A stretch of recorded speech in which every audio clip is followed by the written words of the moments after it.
tudo bem? Começa agora mais um Fiscalização Pública, programa que te ajuda a fiscalizar o trabalho dos fiscalizadores. Você já sabe que são os nossos vereadores, tem esse trabalho de fiscalizar tudo o que acontece na cidade. E quem vem bater um papo com a gente hoje é a vereadora Thalita, cadeirante do PSB. Seja bem-vinda, vereadora, tudo bem? Tudo bem, Tânia, muito obrigada, é sempre muito bom estar aqui. Agora, primeira vez no ano, né? A gente brincou Feliz Ano Novo. Feliz Ano Novo, já passou até o Carnaval. Mas é que no Brasil, né, as coisas acontecem mesmo depois do Carnaval. Mas vamos lembrar que a agenda é que tá difícil, gente. Não foi que a gente saiu pro Carnaval, não. A gente brinca que brasileiro começa tudo depois do Carnaval, mas aqui a Câmara tá sem agenda. A gente está trabalhando a todo vapor, muitas audiências, sessão legislativa acabando tarde, né? Muitos requerimentos, projetos para serem votados, então a gente está aqui, ó. E tá dando resultado? Tanta discussão, tanto requerimento, porque às vezes a população fica com aquela ideia de é perfumaria, essa discussão não dá em nada, isso daí vai acabar em pizza.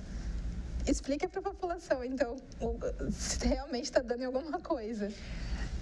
Às vezes o resultado não é tão imediato como a gente gostaria, né? A gente gostaria de soluções rápidas, mas aqui na Câmara, nós do Legislativo, a função principal, eu acho que é a mais importante, é a de fiscalizar e de levar para o munícipe as respostas da nossa fiscalização, né? Como a Prefeitura tem priorizado usar o dinheiro que é do povo. Então, é o mais importante. Que é o mais importante. Aqui, nós, vereadores, a gente não pode decidir para onde vai o recurso municipal, né? Para onde vai o dinheiro dos impostos da população, mas a gente pode fiscalizar como ele está sendo gasto e cobrar para que o prefeito priorize aquilo que é prioridade para a população. Aqui a gente é um representante, é uma ponte, né? Entre população e poder executivo.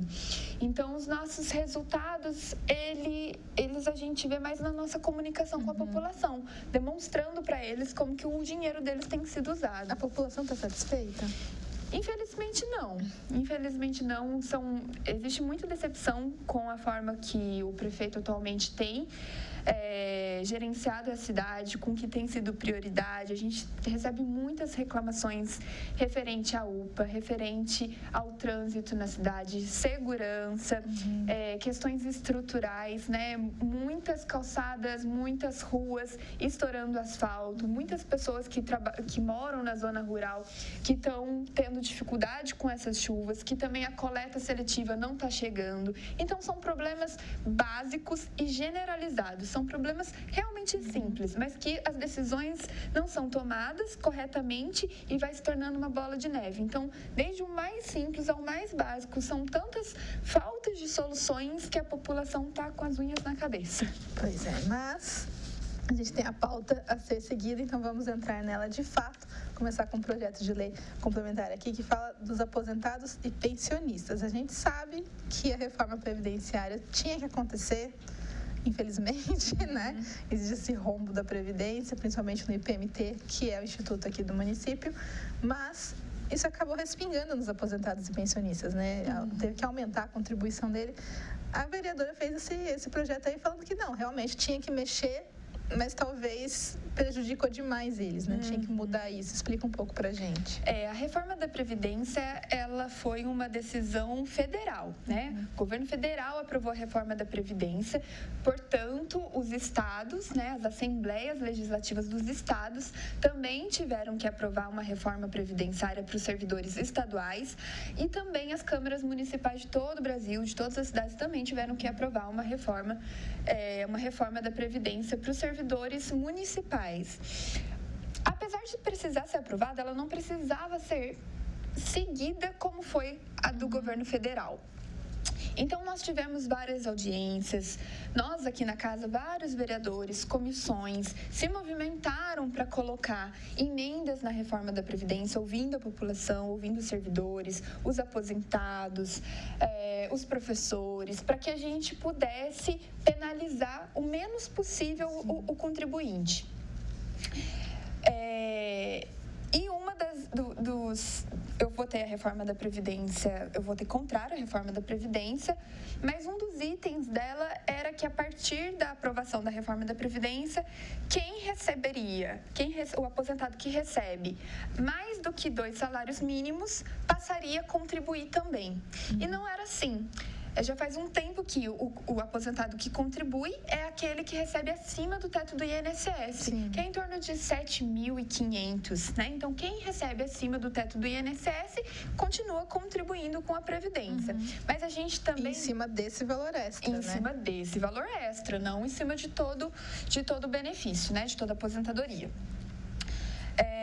E uma outra situação que foi alterada com a reforma da Previdência foi a alíquota, fixada em 14%, que também não precisava ter sido assim. Era algo que não me lembro agora, mas acho que outros vereadores também militaram para que fosse escalonado, né? Partisse de 10% Sim. e fosse subindo. Então, quem ganha menos, paga menos, quem ganha mais, paga mais. Sim. É o mais justo. 10% para quem ganha 7 mil não pesa tanto quanto 10% para quem ganha 1.000. Exato. Faz muita diferença nas contas de casa. Exatamente. Então, hoje o aposentado está sendo muito penalizado com a reforma como foi aprovada.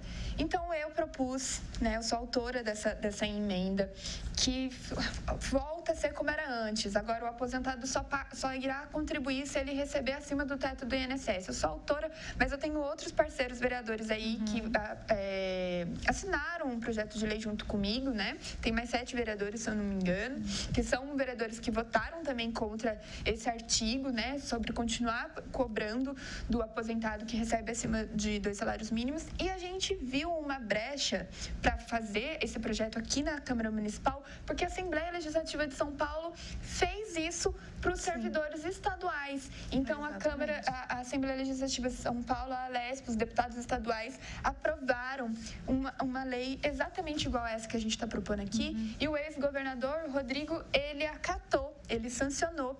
E hoje a gente está com esse projeto tramitando, está na Comissão de Justiça. Hoje o responsável para dar o parecer é o vereador Dentinho.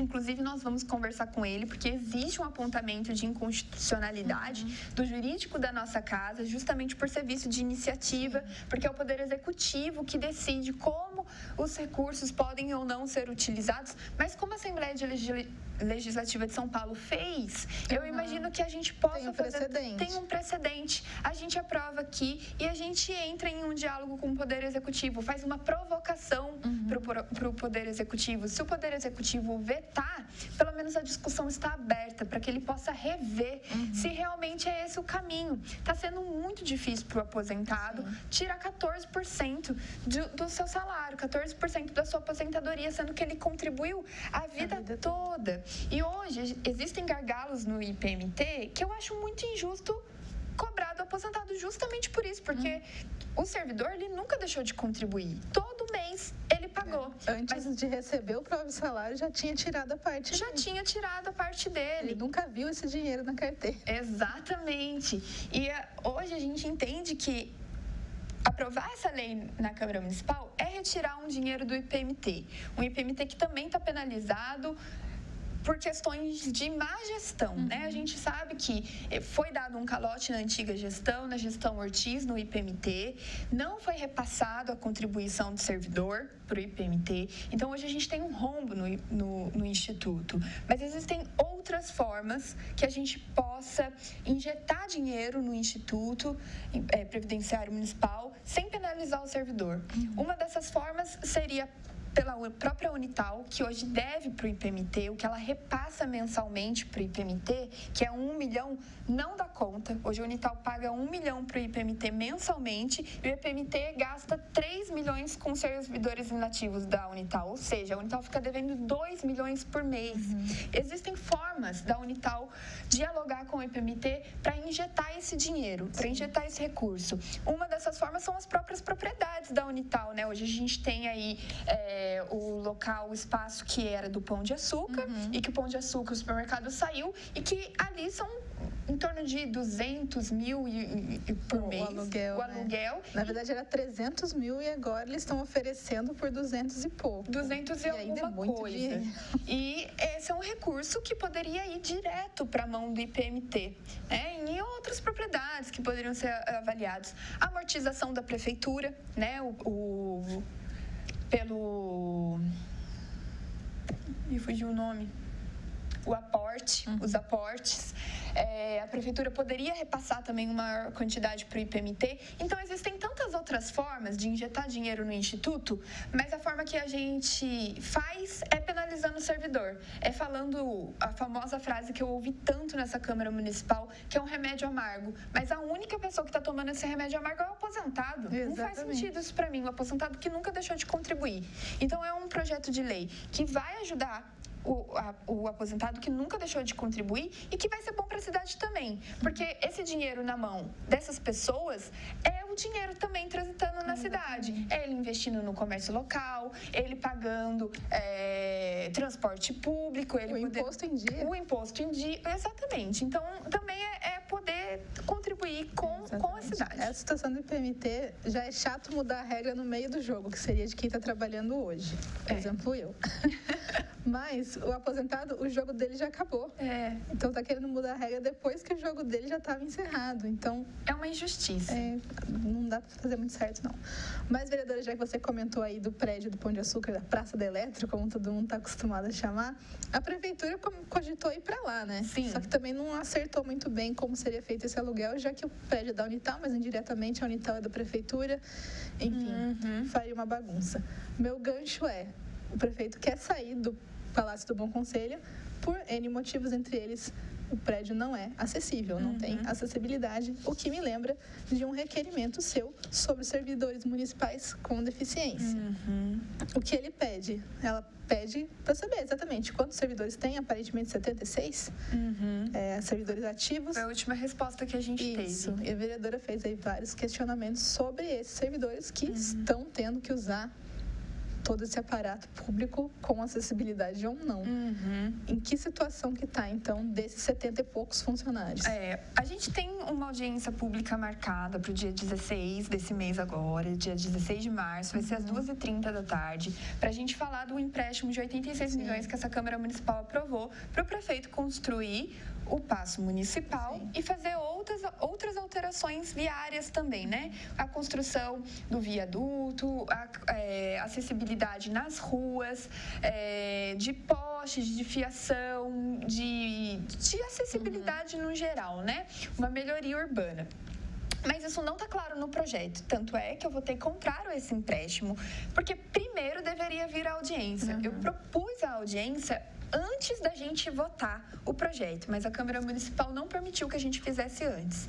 Então, nós teremos ainda essa audiência, mesmo com o projeto já aprovado, mas quando a gente aprovou esse projeto, era para o prefeito construir espaço municipal lá perto da Rodoviária Nova. Era lá a ideia inicial. Ele já mudou de ideia, agora vai para o Pão de Açúcar. Parece que o viaduto também já mudou de ideia. Então, só que esse não é o dinheiro do cofrinho do prefeito, esse é um dinheiro público. E a gente precisa saber exatamente onde que vai ser gasto. Isso está de acordo com o que a população deseja.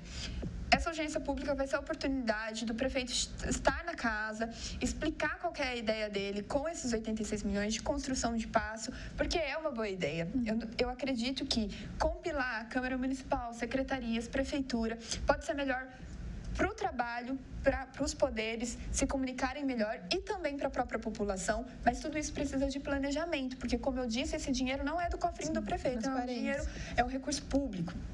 Então, nós teremos essa audiência pública para o prefeito poder explicar exatamente como que vai acontecer todo o desenvolvimento desse planejamento dele, dessa ideia dele de construção de passo e urbanização da cidade, né, melhorias na urbanização da cidade, juntamente com a audiência que a gente também vai ter, que eu também coloquei para a pauta de hoje, que é das ciclofaixas que estão sumindo na cidade e as pessoas estão nos questionando, né? Não só pessoas que usam a ciclofaixa, mas também pessoas que estão preocupadas todas, realmente com as calçadas cada vez diminuindo mais, determinadas calçadas, como a da escola da família do prefeito, está perfeita, e outras calçadas estão extremamente inacessíveis. E o plano de mobilidade urbana prometeu ter mais, não menos. Exatamente, a gente aprovou um plano de mobilidade urbana que previa um plano cicloviário e a gente não está vendo executar. Então, também tem uma audiência pública para tratar de qual que é a ideia do prefeito para as questões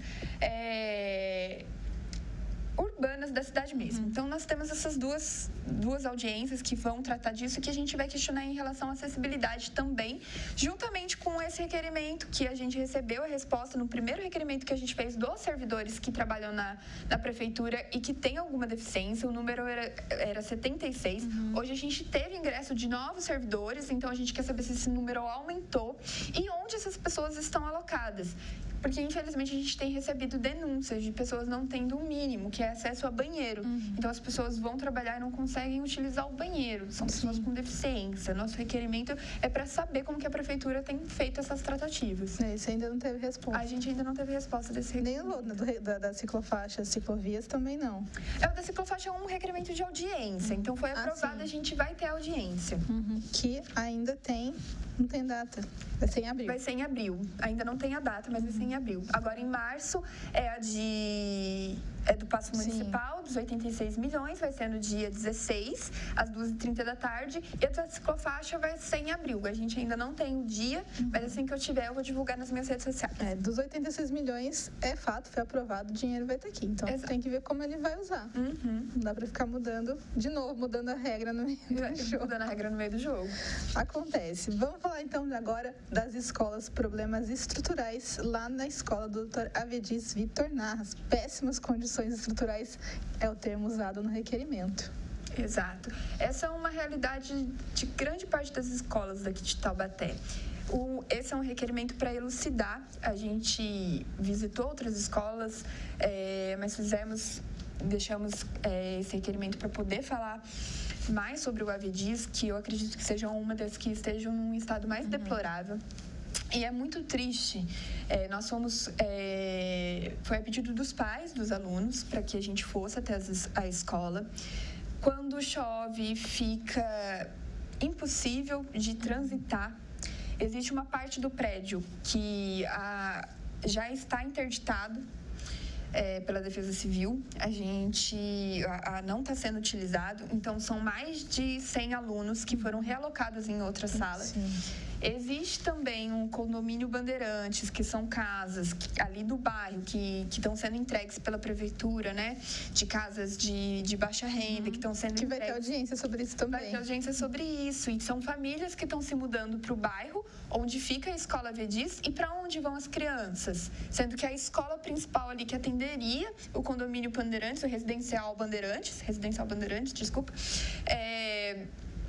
a escola principal já está com uma parte do prédio interditada e não tem previsão para arrumar. E essa parte do prédio, para ser interditada, chegou nesse ponto depois de 4 anos que a escola estava pedindo reforma, que a escola estava pedindo reparo, e nada foi feito. Aí chegou nesse momento em que teve que interditar. Não é um simples caso de tem que trocar uma telha, a porta está com cupim. Não, é risco real de desabamento. É risco de desabamento. É triste a situação quando a gente vai fiscalizar, é preocupante, né? A gente não pode ficar entrando lá, não está realmente fechado, mas a gente foi ali para fotografar, para poder enviar as fotos para a prefeitura, né? E tem criado rachaduras de 2 palmos. As paredes se locomoveram mesmo, tem rachadura de 2 palmos e o risco é de desabar. Problema estrutural mesmo. E é grave. E a gente fica questionando o planejamento da prefeitura. Qual é a prioridade? Sendo que faz 4 anos que a escola está pedindo reparos. Nada é feito. Chega nesse ponto. E aí, quando vai querer fazer um residencial, faz nesse bairro, sem pensar no equipamento público, sem pensar para onde que as escolas, para onde que as famílias vão colocar suas crianças, em qual escola.